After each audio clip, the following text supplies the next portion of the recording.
ओम नमः शिवाय। स्वागत है आप सभी का सनातन कथा वाणी में, जहां हम सुनेंगे सनातन धर्म की दिव्य कथाएं, पुराणों के रहस्य और भगवान शिव की अनंत महिमा। आज से हम प्रारंभ कर रहे हैं महाशिव पुराण की रुद्र संहिता का सृष्टि खंड। इस दिव्य खंड में सृष्टि की उत्पत्ति, देवताओं के अद्भुत प्रसंग और भगवान सदाशिव की अनंत महिमा का वर्णन मिलता है। आइए श्रद्धा, भक्ति और एकाग्र मन के साथ इस पवित्र कथा का श्रवण करें और महादेव की कृपा प्राप्त करें। हर हर महादेव। जो विश्व की उत्पत्ति, स्थिति और लय आदि के एकमात्र कारण हैं, गौरी गिरिराज कुमारी उमा के पति हैं, तत्वज्ञ हैं, जिनकी कीर्ति का कहीं अंत नहीं है, जो माया के आश्रय होकर भी उससे अत्यंत दूर हैं, तथा जिनका स्वरूप अचिंत्य है, उन विमल बोध स्वरूप भगवान शिव को मैं प्रणाम करती हूँ। मैं स्वभाव से ही उन अनादि शांत स्वरूप एकमात्र पुरुषोत्तम शिव की वंदना करती हूँ, जो अपनी माया से इस संपूर्ण विश्व की सृष्टि करके आकाश की भांति इसके भीतर और बाहर भी स्थित हैं। जैसे लोहा चुंबक से आकृष्ट होकर उसके पास ही लटका रहता है, उसी प्रकार ये सारे जगत सदा सब ओर से जिसके आसपास ही भ्रमण करते हैं, जिन्होंने अपने से ही इस प्रपंच को रचने की विधि बताई थी, जो सबके भीतर अंतर्यामी रूप से विराजमान हैं तथा जिनका अपना स्वरूप अत्यंत गूढ़ है, उन भगवान शिव की मैं सादर वंदना करती हूँ। व्यास जी कहते हैं, जगत के पिता भगवान शिव, जगन माता कल्याणमयी पार्वती तथा उनके पुत्र गणेश जी को नमस्कार करके हम इस पुराण का वर्णन करते हैं। एक समय की बात है, नैमिषारण्य में निवास करने वाले शौनक आदि सभी मुनियों ने उत्तम भक्तिभाव के साथ सूत जी से पूछा, महाभाग सूत जी, विद्येश्वर संहिता की जो साध्य साधन खंड नाम वाली शुभ एवं उत्तम कथा है, उसे हम लोगों ने सुन लिया। उसका आदि भाग बहुत ही रमणीय है तथा वह शिव भक्तों पर भगवान शिव का वात्सल्य स्नेह प्रकट करने वाली है। विद्वन, अब आप भगवान शिव के परम उत्तम स्वरूप का वर्णन कीजिए। साथ ही शिव और पार्वती के दिव्य चरित्रों का पूर्ण रूप से श्रवण कराइए। हम पूछते हैं, निर्गुण महेश्वर लोक में सगुण रूप कैसे धारण करते हैं? हम सब लोग विचार करने पर भी शिव के तत्व को नहीं समझ पाते। सृष्टि के पहले भगवान शिव किस प्रकार अपने स्वरूप से स्थित होते हैं, फिर सृष्टि के मध्य काल में वे भगवान किस तरह क्रीड़ा करते हुए सम्यक व्यवहार बर्ताव करते हैं, और सृष्टि कल्प का अंत होने पर वे महेश्वर देव किस रूप में स्थित रहते हैं। लोक कल्याणकारी शंकर कैसे प्रसन्न होते हैं, और प्रसन्न हुए महेश्वर अपने भक्तों तथा दूसरों को कौन सा उत्तम फल प्रदान करते हैं, यह सब हमसे कहिए।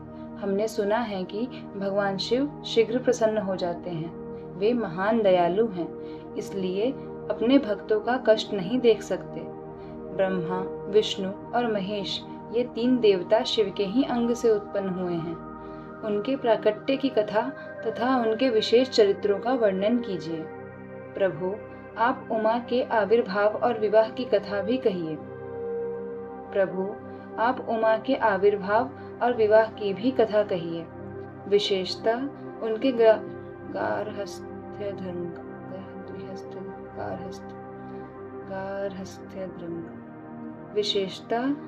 गार्हस्थ्य धर्म का और अन्य लीलाओं का भी वर्णन कीजिए।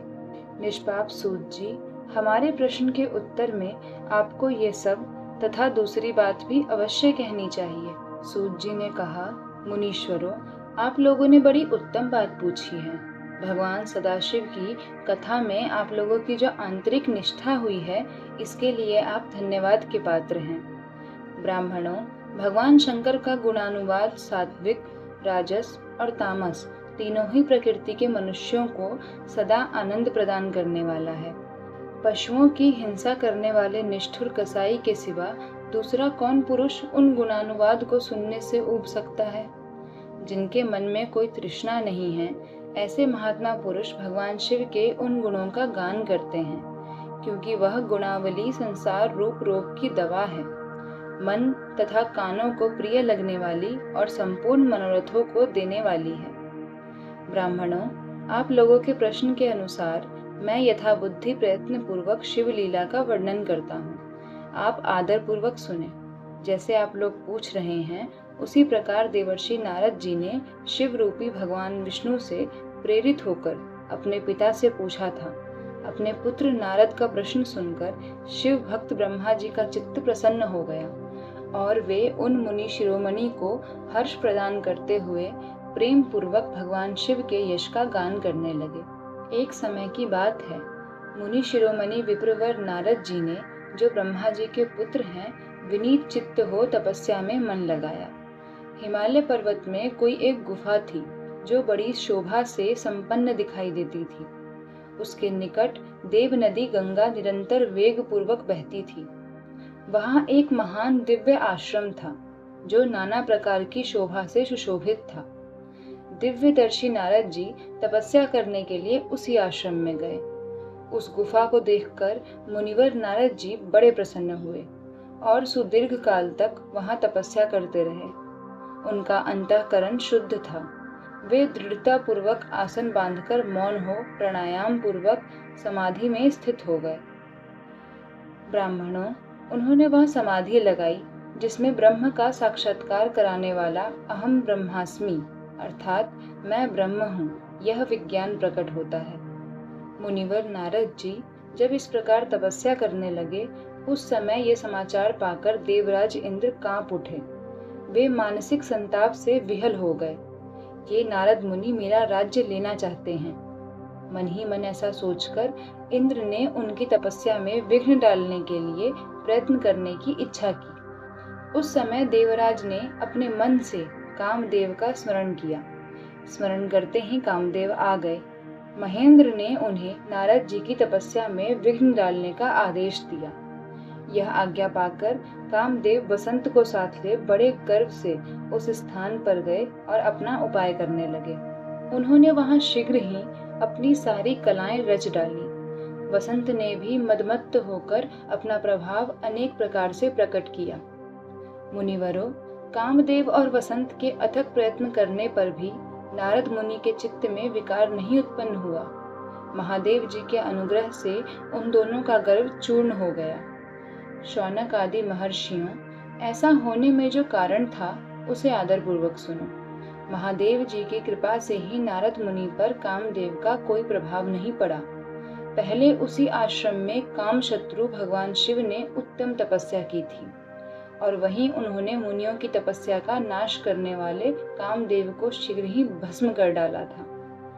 उस समय रति ने कामदेव को पुनः जीवित करने के लिए देवताओं से प्रार्थना की। तब देवताओं ने समस्त लोकों का कल्याण करने वाले भगवान शंकर से याचना की। उनके याचना करने पर वे बोले, देवताओं, कुछ समय व्यतीत होने के बाद कामदेव जीवित तो हो जाएंगे, परंतु यहाँ उनका कोई उपाय नहीं चल सकेगा। अमरगण, यहाँ खड़े होकर लोग चारों ओर जितनी दूर तक की भूमि नेत्र से देख पाते हैं, वहां तक कामदेव के बाणों का प्रभाव नहीं चल सकेगा, इसमें संशय नहीं है। भगवान शंकर की इस उक्ति के अनुसार उस समय वहां नारद जी के प्रति कामदेव का निजी प्रभाव मिथ्या सिद्ध हुआ। वे शीघ्र ही स्वर्गलोक में इंद्र के पास लौट गए। वहां कामदेव ने अपना सारा वृत्तांत और मुनि का प्रभाव कह सुनाया। तत्पश्चात वे इंद्र की आज्ञा से वसंत के साथ अपने स्थान को लौट गए। उस समय देवराज इंद्र को बड़ा विस्मय हुआ। उन्होंने नारद जी की भूरी भूरी प्रशंसा की, परंतु शिव की माया से मोहित होने के कारण वे उस पूर्व वृत्तांत को स्मरण न कर सके। वास्तव में इस संसार के भीतर सभी प्राणियों के लिए शंभु की माया को जानना अत्यंत कठिन है। जिसने भगवान शिव के चरणों में अपने आप को समर्पित कर दिया है, उस भक्त को छोड़कर शेष सारा जगत उनकी माया से मोहित हो जाता है। नारद जी भी भगवान शंकर की कृपा से वहां चिरकाल तक तपस्या में लगे रहे। जब उन्होंने अपनी तपस्या को पूर्ण हुई समझा, तब वे मुनि उससे विरत हो गए। कामदेव पर मेरी विजय हुई, ऐसा मानकर उन मुनीश्वर के मन में व्यर्थ ही गर्व हो गया। भगवान शिव की माया से मोहित होने के कारण उन्हें यथार्थ बात का ज्ञान नहीं रहा। वे यह नहीं समझ सके कि कामदेव के पराजित होने में भगवान शंकर का प्रभाव ही कारण है। उस माया से अत्यंत मोहित हो मुनि शिरोमणि नारद अपना काम विजय संबंधी वृत्तांत बताने के लिए तुरंत ही कैलाश पर्वत पर गए। उस समय वे विजय के मद से उन्मत्त हो रहे थे। वहां रुद्रदेव को नमस्कार करके गर्व से भरे हुए मुनि ने अपने आप को महात्मा मानकर तथा अपने ही प्रभाव से कामदेव पर अपनी विजय हुई समझकर उनसे सारा वृत्तांत कह सुनाया। वह सब सुनकर भक्तवत्सल भगवान शंकर ने नारद जी से, जो अपनी अर्थात शिव की ही माया से मोहित होने के कारण काम विजय के यथार्थ कारण को नहीं जानते थे और अपने विवेक को भी खो बैठे थे, कहा, तात नारद, तुम बड़े विद्वान हो, धन्यवाद के पात्र हो, परंतु मेरी यह बात ध्यान देकर सुनो। अब से फिर कभी ऐसी बात कहीं भी न कहना, विशेषतः भगवान विष्णु के सामने इसकी चर्चा कदापि न करना। तुमने मुझसे अपना जो वृतांत बताया है उसे पूछने पर भी दूसरों के सामने न कहना। यह सिद्धि संबंधी वृतांत सर्वथा गुप्त रखने योग्य है। इसे कभी किसी पर प्रकट नहीं करना चाहिए। तुम मुझे विशेष प्रिय हो, इसलिए अधिक जोर देकर मैं तुम्हें यह शिक्षा देता हूँ और इसे न कहने की आज्ञा देता हूँ, क्योंकि तुम भगवान विष्णु के भक्त हो और उनके भक्त होते हुए ही मेरे अत्यंत अनुगामी हो। इस प्रकार बहुत कुछ कहकर संसार की सृष्टि करने वाले भगवान रुद्र ने नारद को शिक्षा दी। अपने वृतांत को गुप्त रखने के लिए उन्हें समझाया बुझाया, परंतु वे तो शिव की माया से मोहित थे, इसलिए उन्होंने उनकी दी हुई शिक्षा को अपने लिए हितकर नहीं माना। तदनंतर मुनि शिरोमणि नारद ब्रह्मलोक में गए। वहां ब्रह्मा जी को नमस्कार करके उन्होंने कहा, पिताजी, मैंने अपने तपोबल से कामदेव को जीत लिया है। उनकी वह बात सुनकर ब्रह्मा जी ने भगवान शिव के चरणार विंदों का चिंतन किया और सारा कारण जानकर अपने पुत्र को यह सब कहने से मना किया। परंतु नारद जी शिव की माया से मोहित थे, अतएव उनके चित्त में मद का अंकुर जम गया था, उनकी बुद्धि मारी गई थी। इसलिए नारद जी अपना सारा वृत्तांत भगवान विष्णु के सामने कहने के लिए वहां से शीघ्र ही विष्णु लोक में गए। नारद मुनि को आते देख भगवान विष्णु बड़े आदर से उठे और शीघ्र ही आगे बढ़कर उन्होंने मुनि को हृदय से लगा लिया। मुनि के आगमन का क्या हेतु है इसका उन्हें पहले से ही पता था। नारद जी को अपने आसन पर बिठाकर भगवान शिव के चरणार बिंदों का चिंतन करके श्री हरि ने उनसे पूछा, तात, कहाँ से आते हो? यहाँ किस लिए तुम्हारा आगमन हुआ है? मुनि श्रेष्ठ, तुम धन्य हो, तुम्हारे शुभागमन से मैं पवित्र हो गया। भगवान विष्णु का यह वचन सुनकर गर्व से भरे हुए नारद मुनि ने मद से मोहित होकर अपना सारा वृत्तांत बड़े अभिमान के साथ कह सुनाया। नारद मुनि का वह अहंकार युक्त वचन सुनकर मन ही मन भगवान विष्णु ने उनकी काम विजय के यथार्थ कारण को पूर्ण रूप से जान लिया। तत्पश्चात श्री विष्णु बोले, मुनि श्रेष्ठ, तुम धन्य हो, तपस्या के तो भंडार ही हो, तुम्हारा हृदय भी बड़ा उदार है।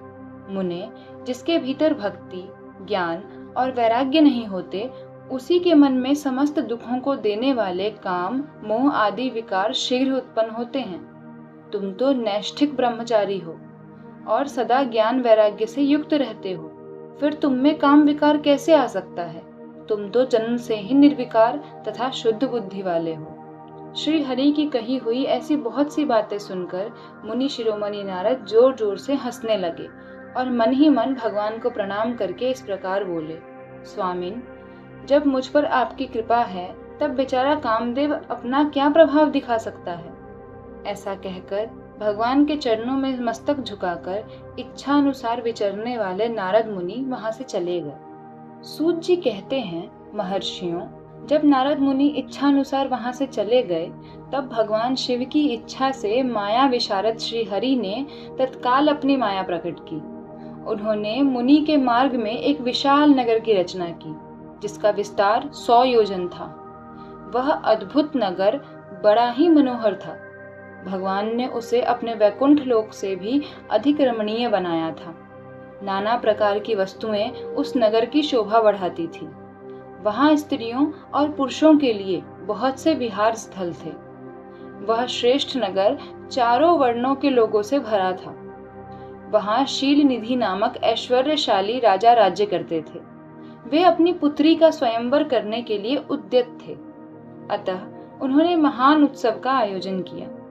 उनकी कन्या का वरण करने के लिए उत्सुक हो चारों दिशाओं से बहुत से राजकुमार पधारे थे, जो नाना प्रकार की वेशभूषा तथा सुंदर शोभा से प्रकाशित हो रहे थे। उन राजकुमारों से वह नगर भरा पूरा दिखाई देता था। ऐसे सुंदर राजनगर को देख नारद जी मोहित हो गए। वे राजा शील निधि के द्वार पर गए।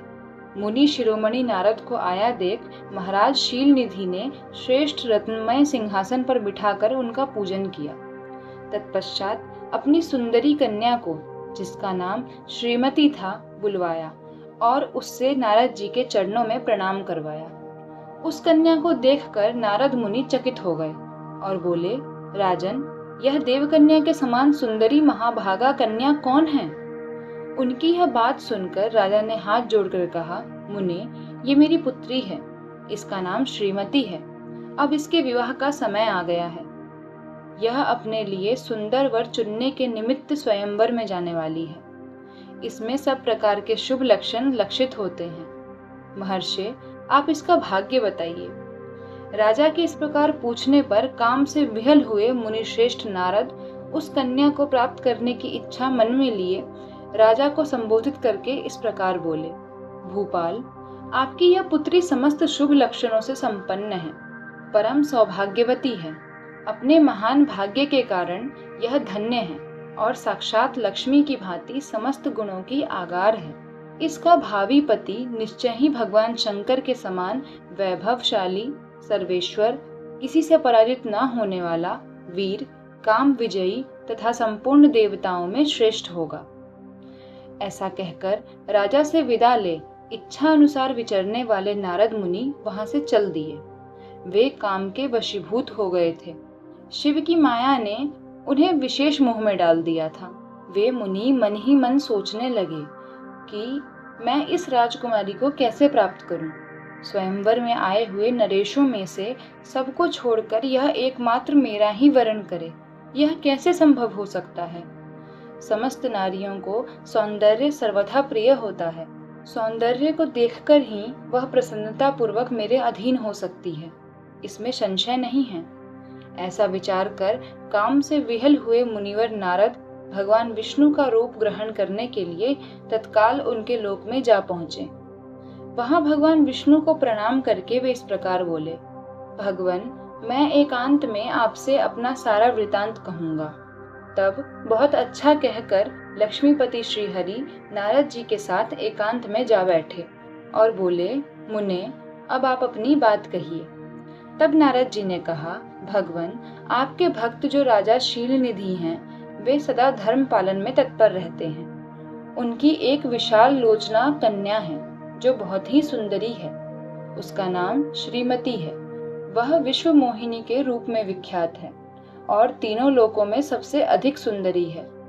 प्रभो, आज मैं शीघ्र ही उस कन्या से विवाह करना चाहता हूँ। राजा शील निधि ने अपनी पुत्री की इच्छा से स्वयंवर रचाया है, इसलिए चारों दिशाओं से वहां सहस्त्रों राजकुमार पधारे हैं। नाथ, मैं आपका प्रिय सेवक हूँ, अतः आप मुझे अपना स्वरूप दे दीजिए, जिससे राजकुमारी श्रीमती निश्चय ही मुझे वर ले।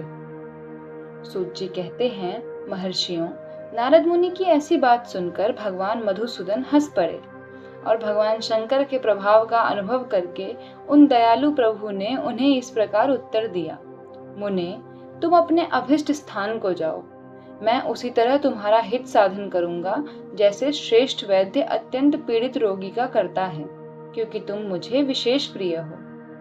ऐसा कहकर भगवान विष्णु ने नारद मुनि को मुख तो वानर का दे दिया और शेष अंगों में अपने जैसा स्वरूप देकर वे वहां से अंतर्धान हो गए।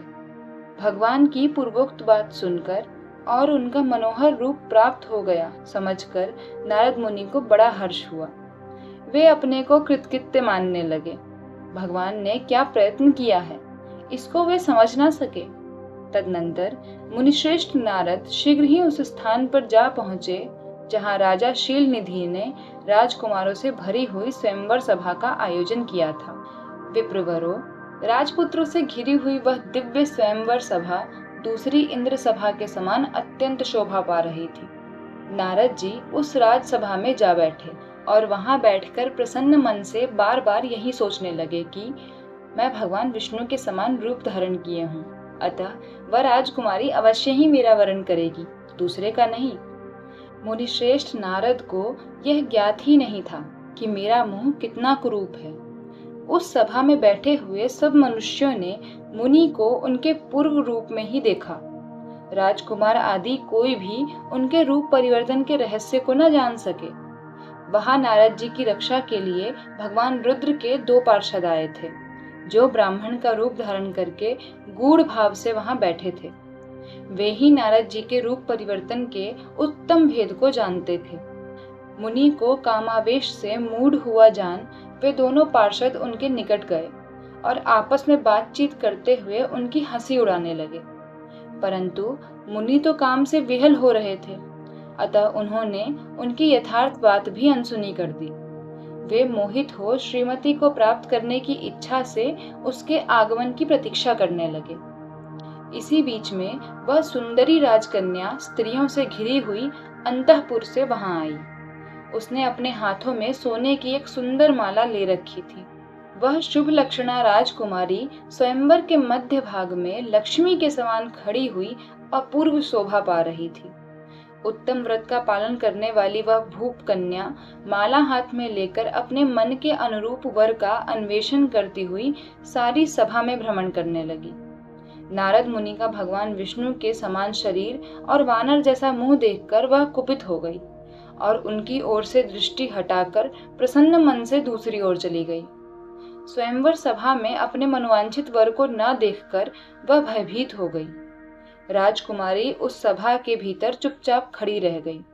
उसने किसी के गले में जयमाला नहीं डाली। इतने में ही राजा के समान वेशभूषा धारण किए भगवान विष्णु वहां आ पहुंचे। किन्हीं दूसरे लोगों ने उनको वहां नहीं देखा, केवल उस कन्या की ही दृष्टि उन पर पड़ी। भगवान को देखते ही उस परम सुंदरी राजकुमारी का मुख प्रसन्नता से खिल उठा। उसने तत्काल ही उनके कंठ में वह माला पहना दी।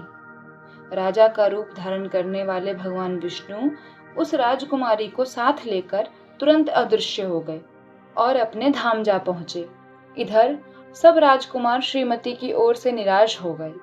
नारद मुनि तो काम वेदना से आतुर हो रहे थे, इसलिए वे अत्यंत विहल हो उठे। तब वे दोनों विप्र रूपधारी ज्ञान विशारद रुद्रगण काम विहल नारद जी से उसी क्षण बोले, हे नारद, हे मुने, तुम व्यर्थ ही काम से मोहित हो रहे हो और सौंदर्य के बल से राजकुमारी को पाना चाहते हो। अपना वानर के समान घृणित मुंह तो देख लो। सूत जी कहते हैं, महर्षियों, उन रुद्रगणों का यह वचन सुनकर नारद जी को बड़ा विस्मय हुआ। वे शिव की माया से मोहित थे। उन्होंने दर्पण में अपना मुंह देखा। वानर के समान अपना मुंह देख वे तुरंत ही क्रोध से जल उठे और माया से मोहित होने के कारण उन दोनों शिवगणों को वहां श्राप देते हुए बोले, अरे, तुम दोनों ने मुझ ब्राह्मण का उपहास किया, अतः तुम ब्राह्मण के वीर्य से उत्पन्न राक्षस हो जाओ। ब्राह्मण की संतान होने पर भी तुम्हारे आकार राक्षस के समान होंगे। इस प्रकार अपने लिए शाप सुनकर वे दोनों ज्ञानी शिरोमणि शिवगण मुनि को मोहित जानकर कुछ नहीं बोले। ब्राह्मणों, वे सदा सब घटनाओं में भगवान शिव की ही इच्छा मानते थे, अतः उदासीन भाव से अपने स्थान को चले गए और भगवान शिव की स्तुति करने लगे। सूत जी कहते हैं, महर्षियों, माया मोहित नारद मुनि उन दोनों शिवगणों को यथोचित शाप देकर भी भगवान शिव के इच्छावश मोह निद्रा से जाग न सके। वे भगवान विष्णु के किए हुए कपट को याद करके मन में दुस्सह क्रोध लिए विष्णु लोक को गए और समिधा पाकर प्रज्वलित हुए अग्निदेव की भांति क्रोध से जलते हुए बोले। उनका ज्ञान नष्ट हो गया था, इसलिए वे दुर्वचन पूर्ण व्यंग सुनाने लगे। नारद जी ने कहा, हरे, तुम बड़े दुष्ट हो, कपटी हो और समस्त विश्व को मोह में डाले रहते हो। दूसरों का उत्साह या उत्कर्ष तुमसे सहा नहीं जाता। तुम मायावी हो, तुम्हारा अंतःकरण मलिन है। पूर्व काल में तुम्ही ने मोहिनी रूप धारण करके कपट किया, असुरों को वारुणी मदिरा पिलाई, उन्हें अमृत नहीं पीने दिया। छल कपट में ही अनुराग रखने वाले हरे, यदि महेश्वर रुद्र दया करके विष न पी लेते तो तुम्हारी सारी माया उसी दिन समाप्त हो जाती। विष्णुदेव, कपटपूर्ण चाल तुम्हें अधिक प्रिय है। तुम्हारा स्वभाव अच्छा नहीं है, तो भी भगवान शंकर ने तुम्हें स्वतंत्र बना दिया है। तुम्हारी इस चाल ढाल को समझकर अब वे अर्थात भगवान शिव भी पश्चाताप करते होंगे। अपनी वाणी रूप वेद की प्रामाणिकता स्थापित करने वाले महादेव जी ने ब्राह्मण को सर्वोपरि बताया है। हरे, इस बात को जानकर आज मैं बलपूर्वक तुम्हें एक ऐसी सीख दूंगा जिससे तुम फिर कभी कहीं भी ऐसा कर्म नहीं कर सकोगे। अब तक तुम्हें किसी शक्तिशाली या तेजस्वी पुरुष से पाला नहीं पड़ा था, इसलिए आज तक तुम निडर बने हुए हो। परंतु विष्णु, अब तुम्हें अपनी करनी का पूरा पूरा फल मिलेगा। भगवान विष्णु से ऐसा कहकर माया मोहित नारद मुनि अपने ब्रह्म तेज का प्रदर्शन करते हुए क्रोध से खिन्न हो उठे और शाप देते हुए बोले, विष्णु, तुमने स्त्री के लिए मुझे व्याकुल किया है। तुम इसी तरह सबको मोह में डालते रहते हो। यह कपटपूर्ण कार्य करते हुए तुमने जिस स्वरूप से मुझे संयुक्त किया था, उसी स्वरूप से तुम मनुष्य हो जाओ और स्त्री के वियोग का दुख भोगो। तुमने जिन वानरों के समान मेरा मुंह बनाया था, वे ही उस समय तुम्हारे सहायक हों। तुम दूसरों को स्त्री विरह का दुख देने वाले हो, अतः स्वयं भी तुम्हें स्त्री के वियोग का दुख प्राप्त हो। अज्ञान से मोहित मनुष्यों के समान तुम्हारी स्थिति हो। अज्ञान से मोहित हुए नारद जी ने मोहवश श्री हरि को जब इस तरह शाप दिया, तब उन्होंने शंभु की माया की प्रशंसा करते हुए उस शाप को स्वीकार कर लिया। तदनंतर महालीला करने वाले शंभु ने अपनी उस विश्व मोहिनी माया को, जिसके कारण ज्ञानी नारद मुनि भी मोहित हो गए थे, खींच लिया। उस माया के तिरोहित होते ही नारद जी पूर्ववत शुद्ध बुद्धि से युक्त हो गए। उन्हें पूर्ववत ज्ञान प्राप्त हो गया और उनकी सारी व्याकुलता जाती रही। इससे उनके मन में बड़ा विस्मय हुआ। वे अधिकाधिक पश्चाताप करते हुए बारंबार अपनी निंदा करने लगे। उस समय उन्होंने ज्ञानी को भी मोह में डालने वाली भगवान शंभु की माया की सराहना की। तदनंतर यह जानकर कि माया के कारण ही मैं भ्रम में पड़ गया था, यह सब कुछ मेरा मायाजनित भ्रम ही था, वैष्णव शिरोमणि नारद जी भगवान विष्णु के चरणों में गिर पड़े। भगवान श्री हरि ने उन्हें उठाकर खड़ा कर दिया। उस समय अपनी दुर्बुद्धि नष्ट हो जाने के कारण वे यूं बोले, नाथ, माया से मोहित होने के कारण मेरी बुद्धि बिगड़ गई थी, इसलिए मैंने आपके प्रति बहुत दुर्वचन कहे हैं, आपको शाप तक दे डाला है। प्रभु, उस शाप को आप मिथ्या कर दीजिए। हाय, मैंने बहुत बड़ा पाप कर दिया है, अब मैं निश्चय ही नरक में पड़ूंगा। हरे, मैं आपका दास हूँ, बताइए मैं क्या उपाय, कौन सा प्रायश्चित करूँ जिससे मेरा पाप समूह नष्ट हो जाए और मुझे नरक में न गिरना पड़े। ऐसा कहकर शुद्ध बुद्धि वाले मुनि शिरोमणि नारद जी पुनः भक्ति भाव से भगवान विष्णु के चरणों में गिर पड़े। उस समय उन्हें बड़ा पश्चाताप हो रहा था। तब श्री विष्णु ने उन्हें उठाकर मधुर वाणी में कहा, तात, खेद ना करो, तुम मेरे श्रेष्ठ भक्त हो, इसमें संशय नहीं है। मैं तुम्हें एक बात बताता हूँ, सुनो, उससे निश्चय ही तुम्हारा परम हित होगा। तुम्हें नरक में नहीं जाना पड़ेगा, भगवान शिव तुम्हारा कल्याण करेंगे। तुमने मद से मोहित होकर जो भगवान शिव की बात नहीं मानी थी, उसकी अवहेलना कर दी थी, उसी अपराध का भगवान शिव ने तुम्हें ऐसा फल दिया है, क्योंकि वे ही कर्म फल के दाता हैं। तुम अपने मन में यह दृढ़ निश्चय कर लो कि भगवान शिव की इच्छा से ही यह सब कुछ हुआ है। सबके स्वामी परमेश्वर शंकर ही गर्व को दूर करने वाले हैं। वे ही परब्रह्म परमात्मा हैं। उन्हीं का सच्चिदानंद स्वरूप से बोध होता है। वे निर्गुण और निर्विकार हैं। सत्व, रज और तम, इन तीनों गुणों से परे हैं। वे ही अपनी माया को लेकर ब्रह्मा, विष्णु और महेश, इन तीनों रूपों में प्रकट होते हैं। निर्गुण और सगुण भी वे ही हैं। निर्गुण अवस्था में उन्हीं का नाम शिव है। वे ही परमात्मा, महेश्वर, परब्रह्म, अविनाशी, अनंत और महादेव आदि नामों से कहे जाते हैं। उन्हीं की सेवा से ब्रह्मा जी जगत के सृष्टा हुए हैं और मैं तीनों लोगों का पालन करता हूँ। वे स्वयं ही रुद्र रूप से सबका संहार करते हैं। वे शिव स्वरूप से सबके साक्षी हैं, माया से भिन्न और निर्गुण हैं। स्वतंत्र होने के कारण वे अपनी इच्छा के अनुसार चलते हैं। उनका विहार, आचार व्यवहार उत्तम है और वे भक्तों पर दया करने वाले हैं। नारद मुने, मैं तुम्हें एक सुंदर उपाय बताता हूँ जो सुखद, समस्त पापों का नाशक और सदा भोग एवं मोक्ष देने वाला है। तुम उसे सुनो। अपने सारे संशयों को त्याग कर तुम भगवान शंकर के सुयश का गान करो और सदा अनन्य भाव से शिव के शतनाम स्तोत्र का पाठ करो। मुने, तुम निरंतर उन्हीं की उपासना और उन्हीं का भजन करो। उन्हीं के यश को सुनो और गाओ तथा प्रतिदिन उन्हीं की पूजा अर्चा करते रहो। नारद, जो शरीर, मन और वाणी द्वारा भगवान शंकर की उपासना करता है उसे पंडित या ज्ञानी जानना चाहिए। वह जीवन मुक्त कहलाता है। शिव इस नाम रूपी दावानल से बड़े बड़े पातकों के असंख्य पर्वत अनायास भस्म हो जाते हैं। यह सत्य है, सत्य है, इसमें संशय नहीं है। जो भगवान शिव के नाम रूपी नौका का आश्रय लेते हैं वे संसार सागर से पार हो जाते हैं। संसार के मूलभूत उनके सारे पाप निसंदेह नष्ट हो जाते हैं। महामुने, संसार के मूलभूत जो पातक रूपी वृक्ष हैं उनका शिवनाम रूपी कुठार से निश्चय ही नाश हो जाता है। जो लोग पाप रूपी दावानल से पीड़ित हैं उन्हें शिवनाम रूपी अमृत का पान करना चाहिए। पाप दावाग्नि से दग्ध होने वाले प्राणियों को उस अर्थात शिव नामामृत के बिना शांति नहीं मिल सकती। संपूर्ण वेदों का अवलोकन करके पूर्ववर्ती विद्वानों ने यही निश्चय किया है कि भगवान शिव की पूजा ही उत्कृष्ट साधन तथा जन्म मरण रूपी संसार बंधन के नाश का उपाय है।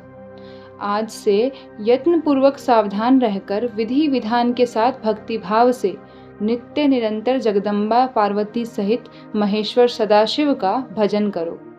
नित्य शिव की ही कथा सुनो और कहो तथा अत्यंत यत्न करके बारंबार शिव भक्तों का पूजन किया करो। मुनि श्रेष्ठ, अपने हृदय में भगवान शिव के उज्जवल चरणारविंदों की स्थापना करके पहले शिव के तीर्थों में विचरो। मुने, इस प्रकार परमात्मा शंकर के अनुपम महात्म्य का दर्शन करते हुए अंत में आनंदवन अर्थात काशी को जाओ। वह स्थान भगवान शिव को बहुत ही प्रिय है।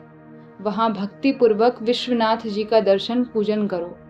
विशेषतः उनकी स्तुति वंदना करके तुम निर्विकल्प अर्थात संशय रहित हो जाओगे। नारद जी, इसके बाद तुम्हें मेरी आज्ञा से भक्ति पूर्वक अपने मनोरथ की सिद्धि के लिए निश्चय ही ब्रह्मलोक में जाना चाहिए।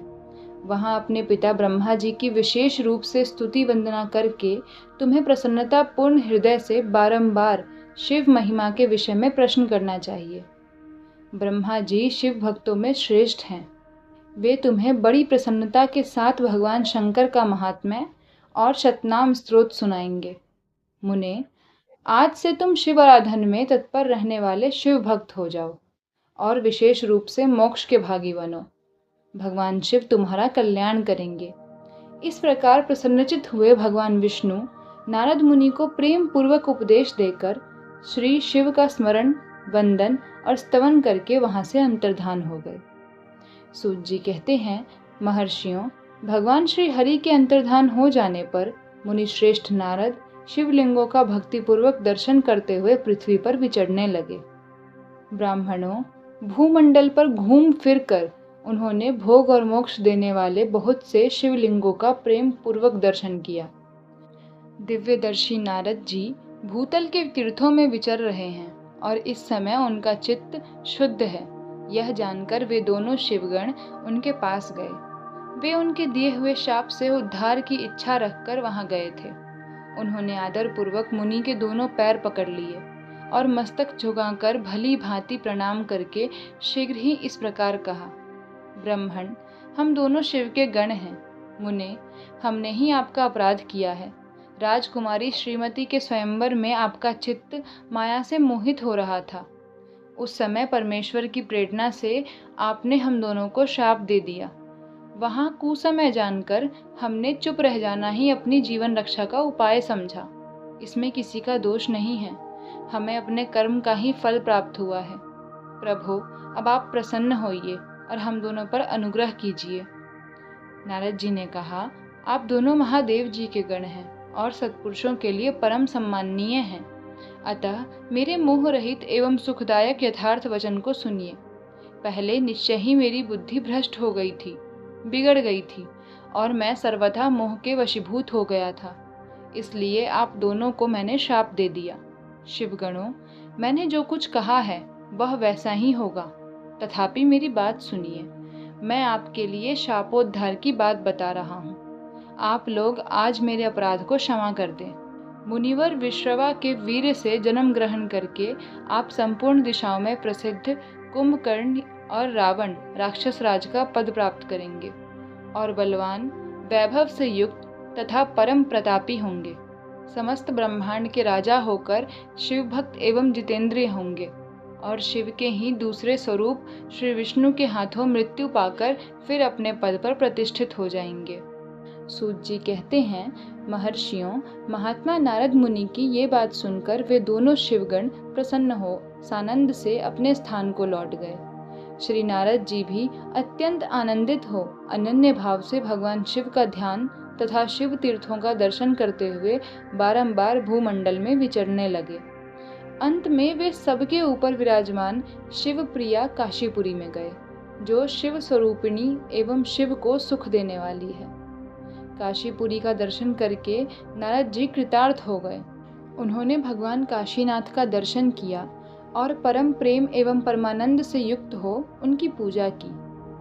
काशी का सानंद सेवन करके वे मुनिश्रेष्ठ कृतार्थता का अनुभव करने लगे और प्रेम से विहल हो उनका नमन, वर्णन तथा स्मरण करते हुए ब्रह्मलोक को गए। निरंतर शिव का स्मरण करने से उनकी बुद्धि शुद्ध हो गई थी। वहां पहुंचकर शिव तत्व का विशेष रूप से ज्ञान प्राप्त करने की इच्छा से नारद जी ने ब्रह्मा जी को भक्ति पूर्वक नमस्कार किया और नाना प्रकार के स्रोतों द्वारा उनकी स्तुति करके उनसे शिव तत्व के विषय में पूछा। उस समय नारद जी का हृदय भगवान शंकर के प्रति भक्ति भाव से परिपूर्ण था। नारद जी बोले, ब्रह्मण, परब्रह्म परमात्मा के स्वरूप को जानने वाले पितामह, जगत प्रभो, आपकी कृपा प्रसाद से मैंने भगवान विष्णु के उत्तम महात्म्य का पूर्णतया ज्ञान प्राप्त किया है। भक्ति मार्ग, ज्ञान मार्ग, अत्यंत दुस्तर तपो मार्ग, दान मार्ग तथा तीर्थ मार्ग का भी वर्णन सुना है, परंतु शिव तत्व का ज्ञान मुझे अभी तक नहीं हुआ है। मैं भगवान शंकर की पूजा विधि को भी नहीं जानता। अतः प्रभो, आप क्रमशः इन विषयों को तथा भगवान शिव के विविध चरित्रों को तथा उनके स्वरूप तत्व, प्राकट्य, विवाह, गार्हस्थ्य धर्म सब मुझे बताइए। निष्पाप पितामह, ये सब बातें तथा और भी जो आवश्यक बातें हों उन सब का आपको वर्णन करना चाहिए। प्रजानाथ, शिव और शिवा के आविर्भाव एवं विवाह का प्रसंग विशेष रूप से कहिए तथा कार्तिकेय के जन्म की कथा भी मुझे सुनाइए। प्रभु, पहले बहुत लोगों से मैंने ये बात सुनी है किंतु तृप्त नहीं हो सका हूँ, इसलिए आपकी शरण में आया हूँ। आप मुझ पर कृपा कीजिए। अपने पुत्र नारद की यह बात सुनकर लोक पितामह ब्रह्मा वहाँ इस प्रकार बोले, ब्रह्मण, देव शिरोमणे, तुम सदा समस्त जगत के उपकार में ही लगे रहते हो। तुमने लोगों के हित की कामना से यह बहुत उत्तम बात पूछी है, जिसके सुनने से संपूर्ण लोकों के समस्त पापों का क्षय हो जाता है। उस अनामय शिव तत्व का मैं तुमसे वर्णन करता हूँ। शिव तत्व का स्वरूप बड़ा ही उत्कृष्ट और अद्भुत है। जिस समय समस्त चराचर जगत नष्ट हो गया था, सर्वत्र केवल अंधकार ही अंधकार था। न सूर्य दिखाई देते थे, न चंद्रमा। अनन्य ग्रहों और नक्षत्रों का भी पता नहीं था। न दिन होता था, न रात। अग्नि, वायु, पृथ्वी और जल की भी सत्ता नहीं थी। प्रधान तत्व अर्थात अव्याकृत प्रकृति से रहित सूना आकाश मात्र शेष था। दूसरे किसी तेज की उपलब्धि नहीं होती थी। अदृष्ट आदि का भी अस्तित्व नहीं था। शब्द और स्पर्श भी साथ छोड़ चुके थे। गंध और रूप की भी अभिव्यक्ति नहीं होती थी। रस का भी अभाव हो गया था, दिशाओं का भी भान नहीं होता था। इस प्रकार सब ओर निरंतर शुचिवेद्य घोर अंधकार फैला हुआ था। उस समय तत्सत ब्रह्म, इस श्रुति में जो सत सुना जाता है, एकमात्र वही शेष था।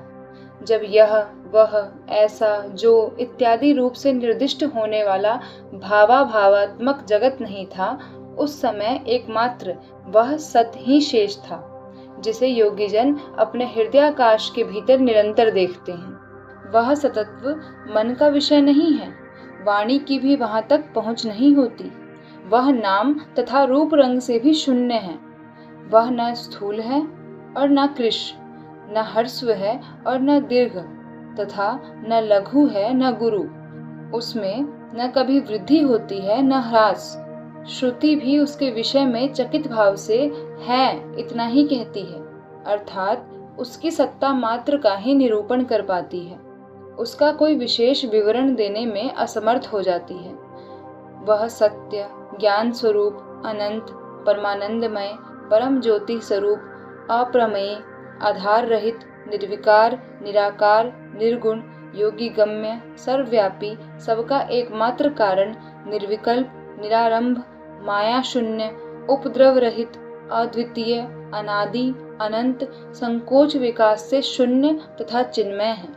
जिस परब्रह्म के विषय में ज्ञान और अज्ञान से पूर्ण उक्तियों द्वारा इस प्रकार विकल्प किए जाते हैं, उसने कुछ काल के बाद अर्थात सृष्टि का समय आने पर द्वितीय की इच्छा प्रकट की। उसके भीतर एक से अनेक होने का संकल्प उदित हुआ। तब उस निराकार परमात्मा ने अपनी लीला शक्ति से अपने लिए मूर्ति अर्थात आकार की कल्पना की। वह मूर्ति संपूर्ण ऐश्वर्य गुणों से संपन्न, सर्वज्ञानमयी, शुभ स्वरूपा, सर्वव्यापिनी, सर्वरूपा, सर्वदर्शनी, सर्वकारिणी, सबकी एकमात्र वंदनीया, सर्वाद्या, सब कुछ देने वाली और संपूर्ण संस्कृतियों का केंद्र थी। उस शुद्ध रूपिणी ईश्वर मूर्ति की कल्पना करके वह अद्वितीय, अनादि, अनंत, सर्वप्रकाशक, चिन्मय, सर्वव्यापी और अविनाशी परब्रह्म अंतर्हित हो गया। जो मूर्ति रहित परम ब्रह्म है, उसी की मूर्ति अर्थात चिन्मय आकार भगवान सदाशिव हैं। अर्वाचनीय और प्राचीन विद्वान उन्हीं को ईश्वर कहते हैं। उस समय एकाकी रहकर स्वेच्छा अनुसार विहार करने वाले उन सदाशिव ने अपने विग्रह से स्वयं ही एक स्वरूप भूता शक्ति की सृष्टि की, जो उनके अपने श्रीअंग से कभी अलग होने वाली नहीं थी।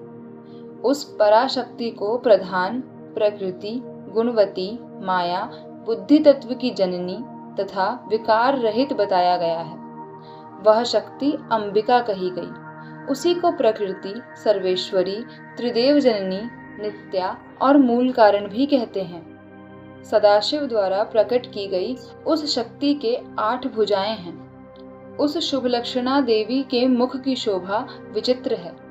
वह अकेली ही अपने मुखमंडल में सदा 1 सहस्त्र चंद्रमाओं की कांति धारण करती है। नाना प्रकार के आभूषण उसके श्री अंगों की शोभा बढ़ाते हैं। वह देवी नाना प्रकार की गतियों से संपन्न है और अनेक प्रकार के अस्त्र शस्त्र धारण करती हैं। उसके खुले हुए नेत्र खिले हुए कमल के समान जान पड़ते हैं। वह अचिंत्य तेज से जगमगाती है। वह सबकी योनि है और सदा उद्यमशील रहती है। एकाकिनी होने पर भी वह माया संयोग वशात अनेक हो जाती है। वे जो सदाशिव हैं, उन्हें परम पुरुष, ईश्वर, शिव, शंभु और महेश्वर कहते हैं। वे अपने मस्तक पर आकाश गंगा को धारण करते हैं। उनके भाल देश में चंद्रमा शोभा पाते हैं। उनके 5 मुख हैं और प्रत्येक मुख में 3-3 नेत्र हैं। उनका चित्त सदा प्रसन्न रहता है। वे 10 भुजाओं से युक्त और त्रिशूलधारी हैं। उनके श्री अंगों की प्रभा कर्पूर के समान श्वेत गौर है। वे अपने सारे अंगों में भस्म रमाए रहते हैं। उन काल रूपी ब्रह्म ने एक ही समय शक्ति के साथ शिवलोक नामक क्षेत्र का निर्माण किया था। उस उत्तम क्षेत्र को ही काशी कहते हैं। वह परम निर्वाण या मोक्ष का स्थान है जो सबके ऊपर विराजमान है। वे प्रिया प्रियतम रूप शक्ति और शिव जो परमानंद स्वरूप हैं, उस मनोरम क्षेत्र में नित्य निवास करते हैं। काशीपुरी परमानंद रूपिणी है। मुने, शिव और शिवा ने प्रलय काल में भी कभी उस क्षेत्र को अपने सानिध्य से मुक्त नहीं किया है। इसलिए विद्वान पुरुष उसे अविमुक्त क्षेत्र के नाम से भी जानते हैं। वह क्षेत्र आनंद का हेतु है, इसलिए पिनाकधारी शिव ने उसका नाम आनंदवन रखा था। उसके बाद वह अविमुक्त के नाम से प्रसिद्ध हुआ। देवर्षे, एक समय उस आनंदवन में रमण करते हुए शिवा और शिव के मन में यह इच्छा हुई कि किसी दूसरे पुरुष की भी सृष्टि करनी चाहिए, जिस पर यह सृष्टि संचालन का महान भार रखकर हम दोनों केवल काशी में रहकर इच्छा अनुसार विचरे और निर्वाण धारण करें। वही पुरुष हमारे अनुग्रह से सदा सबकी सृष्टि करे, पालन करे और वहीं अंत में सबका संहार भी करे। यह चित्त एक समुद्र के समान है। इसमें चिंता की उत्ताल तरंगे उठ उठकर इसे चंचल बनाए रहती है। इसमें सत्वगुण रूपी रत्न, तमोगुण रूपी ग्राह और रजोगुण रूपी मूंगे भरे हुए हैं। इस विशाल चित्त समुद्र को संकुचित करके हम दोनों उस पुरुष के प्रसाद से आनंद कानन अर्थात काशी में सुखपूर्वक निवास करें। यह आनंदवन वह स्थान है जहाँ हमारी मनोवृत्ति सब ओर से सिमटकर इसी में लगी हुई है तथा जिसके बाहर का जगत चिंता से आतुर प्रतीत होता है।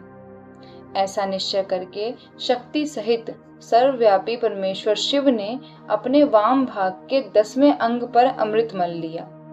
फिर तो वहां से एक पुरुष प्रकट हुआ जो तीनों लोकों में सबसे अधिक सुंदर था। वह शांत था, उसमें सत्व गुण की अधिकता थी तथा वह गंभीरता का अथाह सागर था। मुने, क्षमा नामक गुण से युक्त उस पुरुष के लिए ढूंढने पर भी कहीं कोई उपमा नहीं मिलती थी। उसकी कांति इंद्र नीलमणि के समान श्याम थी। उसके अंग अंग से दिव्य शोभा छिटक रही थी और नेत्र प्रफुल्ल कमल के समान शोभा पा रहे थे। श्रीअंगों पर सुवर्ण की सी कांति वाले 2 सुंदर रेशमी पीतांबर शोभा दे रहे थे। किसी से भी पराजित न होने वाला वह वीर पुरुष अपने प्रचंड भुजदंडों से सुशोभित हो रहा था। तदनंतर उस पुरुष ने परमेश्वर शिव को प्रणाम करके कहा, स्वामिन, मेरे नाम निश्चित कीजिए और काम बताइए। उस पुरुष की यह बात सुनकर महेश्वर भगवान शंकर हंसते हुए मेघ के समान गंभीर वाणी में बोले, वत्स, व्यापक होने के कारण तुम्हारा विष्णु नाम विख्यात हुआ। इसके सिवा और भी बहुत से नाम होंगे जो भक्तों को सुख देने वाले होंगे। तुम सुस्थिर उत्तम तप करो, क्योंकि वही समस्त कार्यों का साधन है। ऐसा कहकर भगवान शिव ने श्वास मार्ग से श्री विष्णु को वेदों का ज्ञान प्रदान किया। तदनंतर अपनी महिमा से कभी च्युत न होने वाले श्री हरि भगवान शिव को प्रणाम करके बड़ी भारी तपस्या करने लगे और शक्ति सहित परमेश्वर शिव भी पार्षद गणों के साथ वहां से अदृश्य हो गए। भगवान विष्णु ने सुदीर्घ काल तक बड़ी कठोर तपस्या की। तपस्या के परिश्रम से युक्त भगवान विष्णु के अंगों से नाना प्रकार की जल धाराएं निकलने लगी। यह सब भगवान शिव की माया से ही संभव हुआ। महामुने, उस जल से सारा सूना आकाश व्याप्त हो गया। वह ब्रह्म रूप जल अपने स्पर्श मात्र से सब पापों का नाश करने वाला सिद्ध हुआ। उस समय थके हुए परम पुरुष विष्णु ने स्वयं उस जल में शयन किया। वे दीर्घ काल तक बड़ी प्रसन्नता के साथ उसमें रहे। नार अर्थात जल में शयन करने के कारण ही उनका नारायण यह श्रुति सम्मत नाम प्रसिद्ध हुआ। उस समय उन परम पुरुष नारायण के सिवा दूसरी कोई प्राकृत वस्तु नहीं थी। उसके बाद ही उन महात्मा नारायण देव से यथा समय सभी तत्व प्रकट हुए। महामते, विद्वन, मैं उन तत्वों की उत्पत्ति का प्रकार बता रहा हूँ। सुनो। प्रकृति से महातत्व प्रकट हुआ और महातत्व से तीनों गुण इन गुणों के भेद से ही त्रिविध अहंकार की उत्पत्ति हुई। अहंकार से 5 तन्मात्राएं हुई और उन तन्मात्राओं से 5 भूत प्रकट हुए। उसी समय ज्ञानेंद्रियों और कर्मेंद्रियों का भी प्रादुर्भाव हुआ। मुनि श्रेष्ठ, इस प्रकार मैंने तुम्हें तत्वों की संख्या बताई है। इनमें से पुरुष को छोड़कर शेष सारे तत्व प्रकृति से प्रकट हुए हैं, इसलिए सब के सब जड़ हैं। तत्वों की संख्या 24 है। उस समय एकाकार हुए 24 तत्वों को ग्रहण करके वे परम पुरुष नारायण भगवान शिव की इच्छा से ब्रह्म रूप जल में सो गए। ब्रह्मा जी कहते हैं, देवर्षे, जब नारायण देव जल में शयन करने लगे, उस समय उनकी नाभि से भगवान शंकर की इच्छावश सहसा एक उत्तम कमल प्रकट हुआ, जो बहुत बड़ा था। उसमें असंख्य नाल दंड थे। उसकी कांति कनेर के फूल के समान पीले रंग की थी तथा उसकी लंबाई और ऊंचाई भी अनंत योजन थी। वह कमल करोड़ों सूर्यों के समान प्रकाशित हो रहा था। सुंदर होने के साथ ही संपूर्ण तत्वों से युक्त था और अत्यंत अद्भुत, परम रमणीय, दर्शन के योग्य तथा सबसे उत्तम था। तत्पश्चात कल्याणकारी परमेश्वर सांब सदाशिव ने पूर्वत प्रयत्न करके मुझे अपने दाहिने अंग से उत्पन्न किया। मुने, उन महेश्वर ने मुझे तुरंत ही अपनी माया से मोहित करके नारायण देव के नाभि कमल में डाल दिया और लीला पूर्वक मुझे वहां से प्रकट किया। इस प्रकार उस कमल से पुत्र के रूप में मुझ हिरण्यगर्भ का जन्म हुआ। मेरे 4 मुख हुए और शरीर की कांति लाल हुई। मेरे मस्तक त्रिपुंड की रेखा से अंकित थे। तात, भगवान शिव की माया से मोहित होने के कारण मेरी ज्ञान शक्ति इतनी दुर्बल हो रही थी कि मैंने उस कमल के सिवा दूसरे किसी को अपने शरीर का जनक या पिता नहीं जाना। मैं कौन हूँ, कहाँ से आया हूँ, मेरा कर्म क्या है, मैं किसका पुत्र होकर उत्पन्न हुआ हूँ और किसने इस समय मेरा निर्माण किया है। इस प्रकार संशय में पड़े हुए मेरे मन में यह विचार उत्पन्न हुआ, मैं किस लिए मोह में पड़ा हूँ। जिसने मुझे उत्पन्न किया है उसका पता लगाना तो बहुत सरल है। इस कमल पुष्प का जो पत्रयुक्त नाल है, उसका उद्गम स्थान इस जल के भीतर नीचे की ओर है। जिसने मुझे उत्पन्न किया है वह पुरुष भी वही होगा, इसमें संशय नहीं है। ऐसा निश्चय करके मैंने अपने को कमल से नीचे उतारा। मुने, मैं उस कमल की एक एक नाल में गया और सैकड़ों वर्षों तक वहां भ्रमण करता रहा, किंतु कहीं भी उस कमल के उद्गम का स्थान मुझे नहीं मिला। तब पुनः संशय में पड़कर मैं उस कमल पुष्प पर जाने को उत्सुक हुआ और नाल के मार्ग से उस कमल पर चढ़ने लगा। इस तरह बहुत ऊपर जाने पर भी मैं उस कमल के कोश को ना पा सका। उस दशा में मैं और भी मोहित हो उठा। मुने, उस समय भगवान शिव की इच्छा से परम मंगलमयी उत्तम आकाशवाणी प्रकट हुई, जो मेरे मोह का विध्वंस करने वाली थी। उस वाणी ने कहा, तप अर्थात तपस्या करो। उस वाणी को सुनकर मैंने अपने जन्मदाता पिता का दर्शन करने के लिए उस समय पुनः प्रयत्न पूर्वक 12 वर्षों तक घोर तपस्या की। तब मुझ पर अनुग्रह करने के लिए ही 4 भुजाओं और सुंदर नेत्रों से सुशोभित भगवान विष्णु वहां सहसा प्रकट हो गए। उन परम पुरुष ने अपने हाथों में शंख, चक्र, गदा और पद्म धारण कर रखे थे। उनके सारे अंग सजल जलधर के समान श्याम कांति से सुशोभित थे। उन परम प्रभु ने सुंदर पीतांबर पहन रखा था। उनके मस्तक आदि अंगों में मुकुट आदि महामूल्यवान आभूषण शोभा पाते थे। उनका मुखारविंद प्रसन्नता से खिला हुआ था। मैं उनकी छवि पर मोहित हो रहा था। वे मुझे करोड़ों कामदेवों के समान मनोहर दिखाई दिए। उनका वह अत्यंत सुंदर रूप देखकर मुझे बड़ा आश्चर्य हुआ। वे सांवली और सुनहरी आभा से उद्भासित हो रहे थे। उस समय उन सत स्वरूप सर्वात्मा 4 भुजा धारण करने वाले महाबाहो नारायण देव को वहां उस रूप में अपने साथ देखकर मुझे बड़ा हर्ष हुआ। तदनंतर उन नारायण देव के साथ मेरी बातचीत आरंभ हुई। भगवान शिव की लीला से वहां हम दोनों में कुछ विवाद छिड़ गया। इसी समय हम लोगों के बीच में एक महान अग्नि स्तंभ यानी ज्योतिर्मय लिंग प्रकट हुआ। मैंने और श्री विष्णु ने क्रमशः ऊपर और नीचे जाकर उसके आदि अंत का पता लगाने के लिए बड़ा प्रयत्न किया, परंतु हमें कहीं भी उसका ओर छोर नहीं मिला। मैं थककर ऊपर से नीचे लौट आया और भगवान विष्णु भी उसी तरह नीचे से ऊपर आकर मुझसे मिले। हम दोनों शिव की माया से मोहित थे। श्री हरि ने मेरे साथ आगे पीछे और अगल बगल से परमेश्वर शिव को प्रणाम किया। फिर वे सोचने लगे, यह क्या वस्तु है? इसके स्वरूप का निर्देश नहीं किया जा सकता, क्योंकि न तो इसका कोई नाम है और न ही कर्म ही है। लिंग रहित तत्व ही यहाँ लिंग भाव को प्राप्त हो गया है। ध्यान मार्ग में भी इसके स्वरूप का कुछ पता नहीं चलता। इसके बाद मैं और श्री हरि दोनों ने अपने चित्त को स्वस्थ करके उस अग्नि स्तंभ को प्रणाम करना आरंभ किया। हम दोनों बोले, महाप्रभु, हम आपके स्वरूप को नहीं जानते। आप जो कोई भी क्यों न हो, आपको हमारा नमस्कार है। महेशान, आप शीघ्र ही हमें अपने यथार्थ रूप का दर्शन कराइए। मुनि श्रेष्ठ, इस प्रकार अहंकार से अविष्ट हुए हम दोनों ही वहां नमस्कार करने लगे। ऐसा करते हुए हमारे 100 वर्ष बीत गए। तो यह था महाशिव पुराण की रुद्र संहिता सृष्टि खंड का प्रथम भाग। यदि आपको यह पावन कथा पसंद आई हो तो वीडियो को लाइक करें, शेयर करें और सनातन कथावाणी को सब्सक्राइब अवश्य करें।